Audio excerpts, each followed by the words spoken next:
Welcome back to my mini blog. तर आज ना मी दुर्गा सप्तशतीचा पाठ करणार होते. खरं तर गेल्या वर्षी ना नवरात्रामध्ये मी 14 पाठ केले होते दुर्गा सप्तशतीचे आणि खूप छान वाटलं होतं, प्रसन्न वाटलं होतं आणि यावर्षी ठरवलं होतं.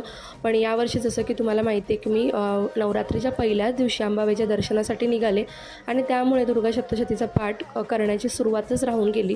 त्यामुळे म्हटलं चला ते नाही शक्य तर पूर्ण नवरात्रातल्या एका तरी दिवसामध्ये मी पूर्ण एक पाठ करेन. आणि आज नवमी होती आणि आज मी तो पाठ करायला घेतला होता आणि सिंपल असा पाठ आहे, म्हणजे काही वेगळी अशी तयारी नसते. फक्त दिव्याला स्थान देऊन तुपाचा दिवा प्रज्वलित करायचा, त्यानंतर दुर्गा सप्तशती ग्रंथाचं पूजा करायची, त्याला हळदी कुंकू व्हायचं, फूल व्हायचं आणि त्यानंतर हा पाठ करायला घ्यायचा. आणि हा पाठ ना खूप जास्त महत्त्वाचा आहे आपल्या आयुष्यामध्ये. नवरात्रीमध्ये केलं तर त्याचं अधिक फळ मिळतं किंवा अधिक छान वाटतं, पण इतर मंगळवारी किंवा शुक्रवारीसुद्धा तुम्ही हा करू शकता.